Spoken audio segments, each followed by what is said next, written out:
You know what I mean? I already feel, he's one of the greatest of all time. I just feel like this fight right here is going to submit that for everyone else.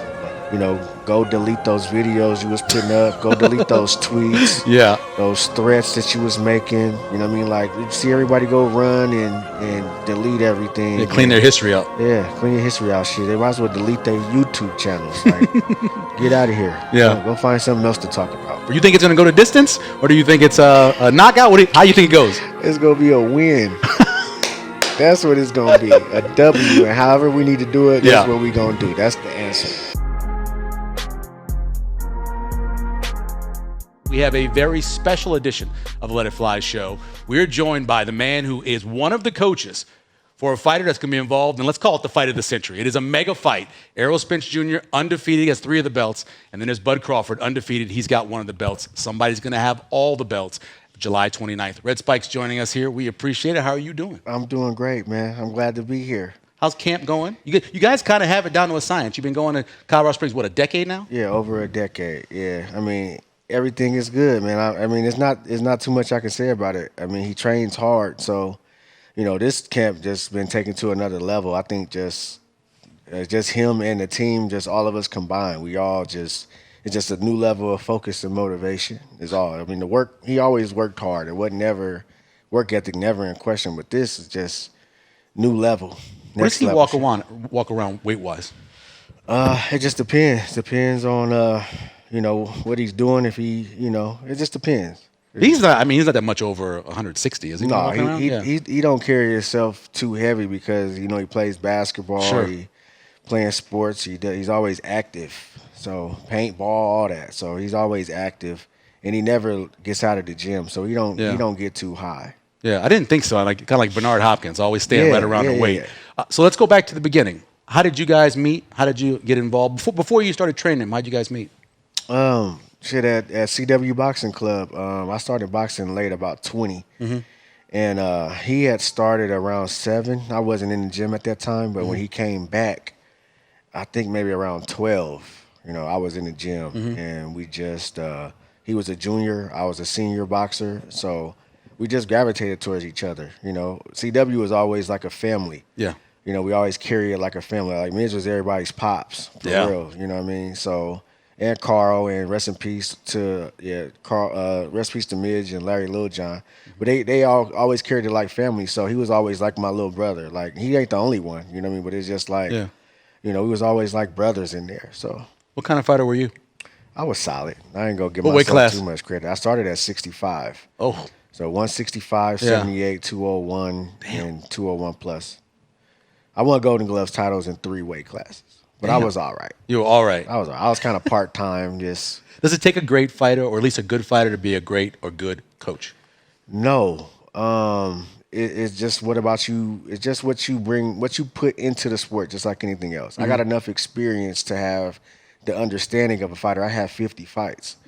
So I got enough experience to understand, when you're tired and you got to push through and just the physical elements of it. But, you don't have to be a great fighter. I think it might, for me personally, I feel like it'd make me a better coach because of the things that I lacked and my shortcomings. Right. I won't allow that with my fighters as a coach. Like, it's just, it makes you pay attention to a little more details a little bit more. So, it's. Yeah. You guys are so unique as a team. You got 3 guys in the corner, kind of all equal in a way, you say, as coaches? Mac, and... We got a hierarchy. I mean, Bo is our head coach. Okay. Saul, they like the co-head coaches. They're my mentors. You know what I mean? So, the amount of respect is the same. It's not like somebody's, well, I'm the head coach, so your opinion don't matter. Right. You know what I mean? Like, I've put in the work and earned my keep. So, it's the amount of respect that we have for each other. It's a amount of, chemistry, and we're like family. Like, just like things don't always go great. Yeah. You know what I mean? But we deal with it like family. We stay off the social media and the media with things, and we handle, if it's an issue or a problem, we handle it internally, and that's just what it is. That's what keeps us, ahead of the game. Red Spike's joining us a couple days ahead of the fight. Of course, one of the coaches for Bud Crawford getting ready to fight Errol Spence on July 29th. In terms of that conversation when the fight is going on, is it kind of an equal voice? Like before he comes back, before Bud is coming, or he's coming back to the corner, in terms of what he should do or maybe what he should change, how do you guys handle that before somebody tells him? Well, it's one voice. You don't want to get caught up with too many people talking. So you gotta, it's just like how we sitting here in a corner, and it could be when he's dropping his jab. It could be anything, and Yeah. Bo might be looking at something else. Saul's looking at something, and I'm looking at something, and it's up to Bo and Saul to translate. You only get a minute. And one thing that you don't want to do is overtell your fighter things. You want to tell them what they doing right and what they doing wrong. You got a minute to if they swollen, if they cut. It's a whole artwork in that corner too. It ain't just people just look, and it's a whole art to it. So we've been doing this, like I said, like I've been on the coaching staff since 2009, and we've been working at this level for over a decade. So we're gonna be all right. I mean, it's gonna get everything gonna get done. Terrence, let me call him strong-willed. He's a strong-willed brother, right? My mother would say he's hard-headed at times. How do you guys balance that? Is he easily coached? Yeah. Does he listen to what you guys say? Yeah. Because I mean, he knows what he's doing, obviously, too. Yeah, he listens. He's a very good listener. And he has his own IQ as well. Yeah. So I mean, we're not in there. He sees something different than we might see. You know what I'm saying? But it's all a trust thing. It's all a bond thing. You know what I mean? Like we all trust each other and we all bonded. So, if he want to make, he can make adjustments on the fly. That's one of the things that's great about him. Like he can make adjustments in a couple of seconds. Like it don't take him 5 rounds to figure something out. Like he can figure it out mid-round, mid-punch. He has that gift. So, it just works out well. One of my favorite fighters growing up, it was Pernell Whitaker. Oh, yeah. Saw him at the Scope a couple times live when I was stationed up in Virginia. And I never thought that he got the credit that he should overall as a fighter. I feel the same way about Bud and the coaching staff because they don't talk enough about you guys. But why do you think that Terence Crawford doesn't necessarily get the credit that I think he deserves? That's the $1 million question. I wondered that myself. I mean, the accolades and just the things that he's done in the sport, I don't get it. I think it's, like haters is people that are against you. You know what I mean? Like people always try to discredit, you know what I mean? So, I mean, that's just part of the sport. We're at a position that most people want to be in. So, when you look at it in that aspect, you're going to have people that's haters and people that talk down on us as coaches and all that stuff. Like, it just come with the territory. You just get used to it. Like, it's just like, whatever. Okay. We have been waiting for this fight for a while. A lot of conversation going back and forth. People saying, Terence doesn't want to fight. Or some people have said Errol doesn't want to fight. He doesn't want to take 70-30 or whatever. How frustrating was the process of getting to this point? It was a little frustrating, you know what I mean? But ultimately, after this fight's over and our hand is raised and everyone's going to look like fools that, that's what it is. It's just like I'm anxious. Like I've never been that anxious, for a fight before. Right. You always get that anxiety a couple of days, maybe for me personally, maybe a week, few days or before. But the whole camp, I just been itching. Yeah. I just want to just get in that ring and get busy because, people, the detractors, I just want to, it's going to be good for us, good for him, his legacy, family, us, but shutting those haters up and people that tried to hold him down and didn't want to, it's people that didn't want him to get this fight, people that were trying to block the fight. Like, it's just, it is going to be a good feeling. It's going to be a very, very good feeling. You know what I mean? Like better. I don't know. I don't even know what the comparison would be like. So I'm just preparing for it. I heard you mention this, that both fighters know each other pretty well. I mean, Errol's got a bunch of fights. Bud's got even more fights. They know each other pretty well. What are you expecting? Are you expecting kind of a tactical fight, or do you think these guys are going to just go to blows? I think it's going to be a little bit of everything. I mean, it would be foolish to, just come out like Hagler Hearns. Like, we box first. You know what I mean? If you know Terence, we're downloading, we're dissecting. You know what I mean? We're not going in there swinging for the fences. It's it's the sweet science, hit and not get hit. That's what the principles we're based off. So that's why you never seen him take too much damage in any fights because we go by the rule. Like you hitting and we not get hit. We boxing, we moving, we can go inside, we can go outside. Like it's That's what it's about. What makes him, I mean, a lot of things that make him special, the length of his arms, off of his size, and the power that he brought up all the way to where he is now at 147, and, of course, both hands. Yeah. Biggest strength of him as an orthodox fighter, biggest strength of him as a southpaw? I'm not going to give that up. Okay. I mean, I just say. Do you feel he's stronger on one side or the other? I think he's the same on both sides. You know what I mean? Just 'cause Which is special. That doesn't happen. Yeah, he can go whichever way he wants. You know what I mean? Like, however you want to do it. However he want it, that's how you going to do it. Yeah. And I think he's equally great, you know what I mean, on both sides.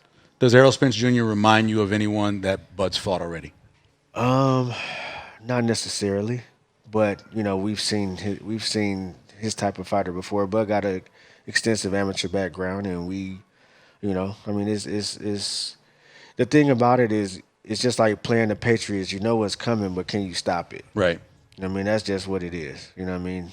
The old Patriots with Tom Brady. Yeah, I know. Yeah. You know what they're coming with. Yeah. You know what Mahomes coming with, but can you stop it? Right. So it ain't like Errol gonna do some stuff that's we like, oh, he is who he is at this point, So, it's just us being able to have game plans and be able to adapt to whatever he's doing. One of my favorite quotes Ali ever had was, he says, it's not the mountain in front of you that wears you down, it's the pebble in your shoe. Yeah. You look for that one little thing. Is there something, I mean, you don't give away the game plan, but if you see something on tape that could be the pebble in Errol Spence's shoe? A lot of things. There's no perfect fighter. Yeah. You know what I mean? So it's things that we can take advantage of, and Bud has the tools to do it. Sometimes you got to have a fighter with the tools to do it as well. You know what I mean? And Bud got. Red Spike's joining us here on the Let It Fly show. Mike. I know. I understand what you're saying. So let's get a little bit into all the talk. Fish fries and crawfish and all these. Both sides are talking a lot. Is there animosity there between the fighters, or is it more of, hey, we gotta put on a show? And what's real? It's a respect factor. You know what I mean? Like, they respect each other. Mm-hmm. You know what I mean? There's a lot of links between them, and in between them. So it's not like hatred. It's not like Benavides. You know what I mean? That was like, yeah. You know what I mean? That was like, man, this dude, like, it ain't like that, but it's gonna be the same type of intensity when they fight. You know what I mean? The talking, them back and forth, that's selling the fight. That's they neither one of them are big talkers. So, they doing their job selling the fight. But at the end of the day, outside the ring, we don't wish no harm on Errol. I want him to still be great after we beat him.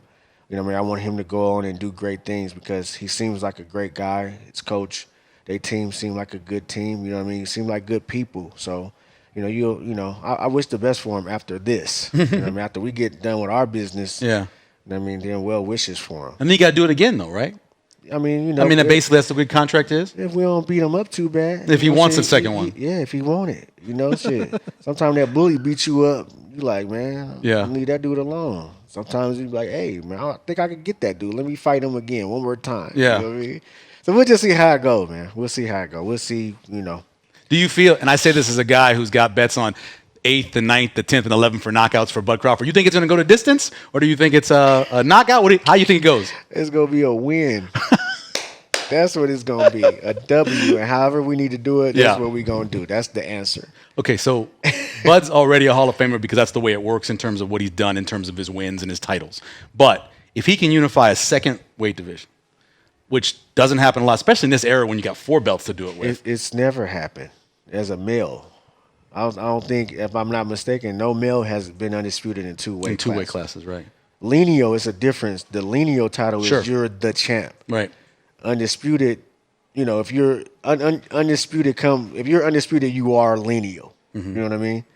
So, but it's hard to set up even 4 fights because every belt's got a mandatory, and so you got to figure a way to make that work. Yeah, everybody got to play ball. Everybody got to, do what's right for like whoever signed to what company. They got, people could block it if they wanted to. You know what I mean? Like it just depends. Like financially, like business wise, like it's a lot of business involved in boxing. So it's like if it makes sense or not.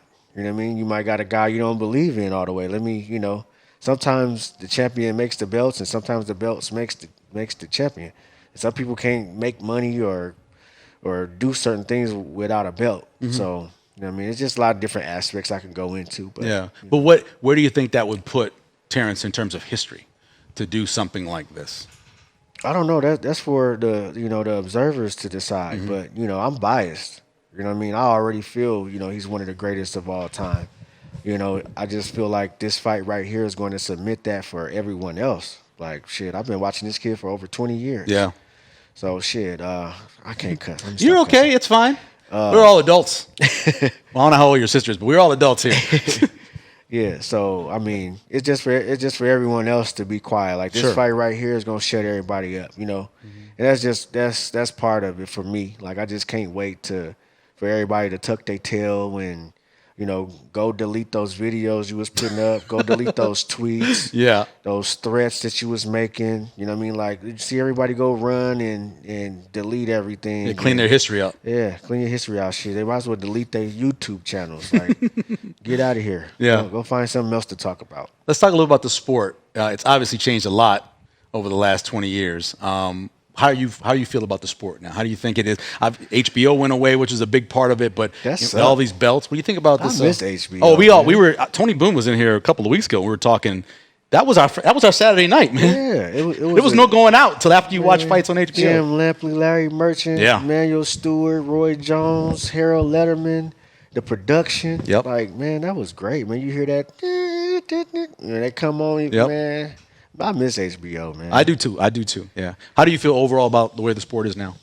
It seemed like it's swinging toward the right direction. With our fight being made, Devin Haney just fought Lomachenko. Yeah. Tank just fought Ryan Garcia. So, these bigger fights are coming to be made, and that's always great for the sport because I feel like, when you don't do that and you're not making the fights fans want to see, then they want to go watch Jake Paul. They're gonna go watch these YouTube fighters and things like that. And I'm not trying to knock it, but this is where everybody's attention needs to be because this is the real deal. This is where it's at right here. And so I'm glad that it's happened. You know what I mean? And it keep boxing more alive. You know what I'm saying? You mentioned Tank earlier, and I'm trying to go back in my brain. I've been watching boxing since 1976. You mentioned a guy like that. I can't remember a guy with so little output, but so much finishing power. I mean, he'll throw 5 punches in a round. One of them is a knockout punch. What do you think about him in the way he does it? He's good. He like the output. He don't waste nothing. No, he you know doesn't. what I mean. It's a pro match. He wearing 8-ounce gloves and he got that home run power. So Yeah. it is. People they talk about his power and how he gets people out of there, but he's a hell of a boxer too. He sets you up. He sets traps. You see, he don't come out like Tyson and come out all fast and winging big shots at you. No, he's setting traps. He's rolling, ducking under, jab, coming like he's setting traps for you. Like his knockouts are traps that people are falling into. That takes a degree of IQ. Tank is a smart boxer. Who's your favorite to watch? Who do you like watching? Outside of the guys you see like Terence all the time or Shakur or Steven Nelson, the guys you see all the time, who you like to watch? I follow Shakur. Yeah. I like Shakur outside of our camp. Like he's my favorite fighter. Shakur Stevens is my favorite fighter. And you like his mental aspect to the game too. Oh right? yeah. There's some young guns coming up too that I like. Shoo. We got Keyshawn. Freddie Rojas. He's fighting tonight. He's a hell of a fighter. Troy Isley is another. Like I just name guys, man. I like let me see, Shakur, Usyk. Yeah. I love Usyk and Shakur, Inoue, Tyson Fury. You know what I mean? Like it's some guy. Like I love Canelo. I love like smart boxing and Bivol. Dimitri Bivol. It's a great boxer. Like I love boxers. I like slick styles. I like. And you're trying to help that next generation. You guys over at B&B, all the work you're doing. Can you talk about being a part of that and what that means to you? Oh man, it's great, man. We had these goals about the gym for the gym, and it's just great to see that everything is coming to fruition. It's awesome. Does it feel like it felt at the old days back in the other gym with you guys? Like you mentioned a family, kind of like that? Yeah, I mean, it's just on a bigger little scale. We just add more, resources, for the community, and that's ultimately, what we want to do. What's next for B&B? What's in the future? What goals you guys have? I don't know. Hopefully we can get like a basketball team. Like, Yeah.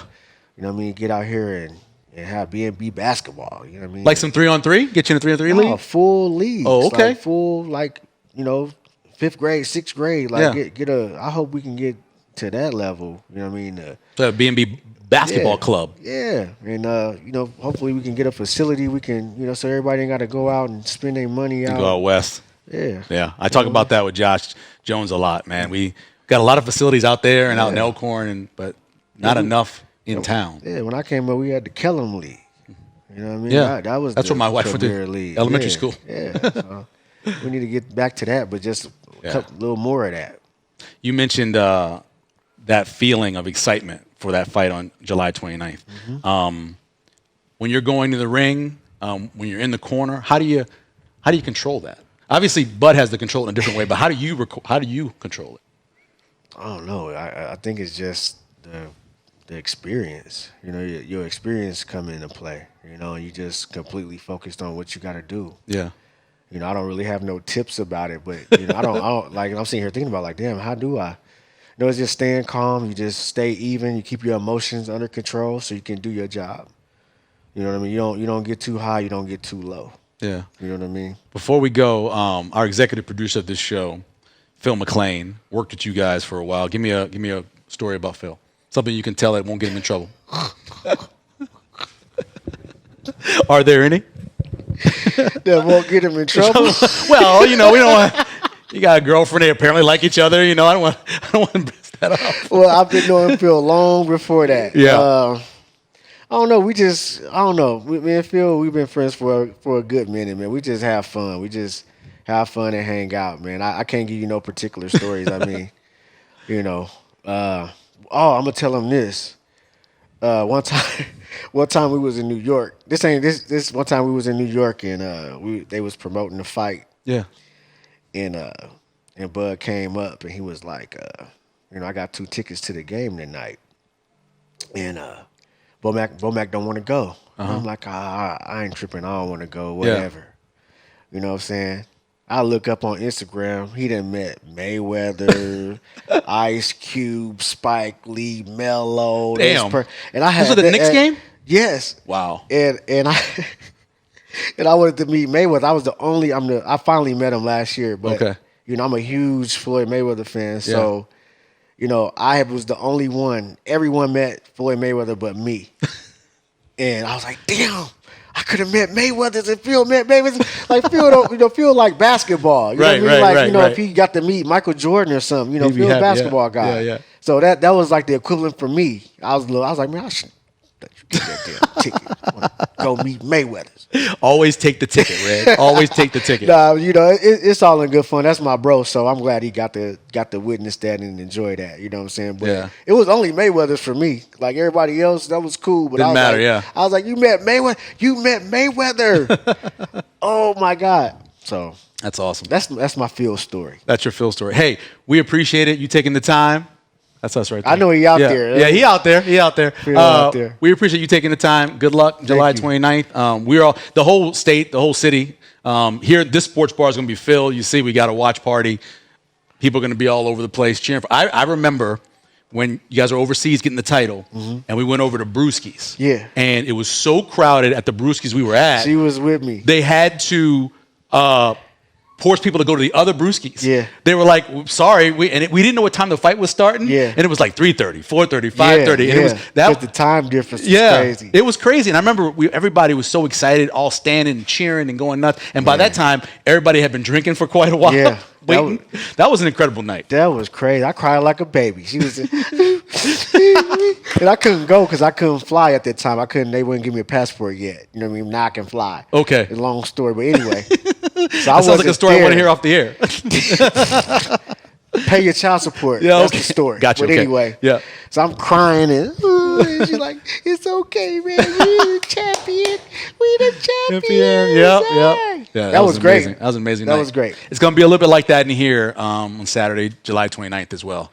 After it's all over, and Bud Crawford is the unified welterweight champ, which, in my opinion, as much as they talk heavyweights, this is the weight class that means more to to boxing. Always did as a kid, whether it's any of the Four Kings or any of those guys. Glamour. This means something. This is it, man. It's the best in boxing. This is it. This is bigger to me. I don't even know, man. I don't even know what scale to put it on. Yeah. For this era right now, the Terence Crawford era. Yeah. This is it, man. You don't want to miss it. Fight of the century, man. Go to order it on pay-per-view. Go to a fight party. Do whatever to support it because it's gonna be one of those nights where were you? Or go to Vegas. Yeah. Buy your ticket. Yeah. Go to Vegas. I mean, Be in the building. If you can afford it. Yeah. I mean, tickets ain't no joke, but you know what I mean? If you support it, it's just supporting it. And you gonna want to know, like, oh, I was sitting with my bros when we watched that. Right. It's a historical fight. It don't happen often. You know what I mean? Two guys in the top 5 pound for pound, legit. Yes. Wherever you want to put them. Yep. Buzz number 1, but where you want to put Errol 3, 4, whatever. That doesn't happen. It rarely happens these days. So this is something that you want to be a part of. And 20, 30 years from now, where was you at July 29th? Yeah. 2023. You know what I mean? It's one of those ones. So that's pretty good. We cut that out right there. get your popcorn ready. Get your popcorn ready. Get your popcorn ready. Red, we appreciate it, man. Thank you very much. Appreciate you. Thanks for having me. No, we appreciate it. It's always great. And find that picture of us from years ago. I got you. That's I cool. got you. Let's take another one. Let's take Oh, another we're definitely when it's all over. We'll take one. Because it's like this. Like I got on the headsets. And we're sitting like this? And we sit like this and we like mid-interview. It's like, man, I must have been a drug. Thank you very much for joining us. That is the Let It Fly show, special edition for you. Again, reminder, come on out to Let It Fly Sports Bar, July 29th. Pay $20 to get in, that's it. Sit down, get a great seat, enjoy the food, and enjoy the fight as well. We'll catch you next time on Let It Fly show.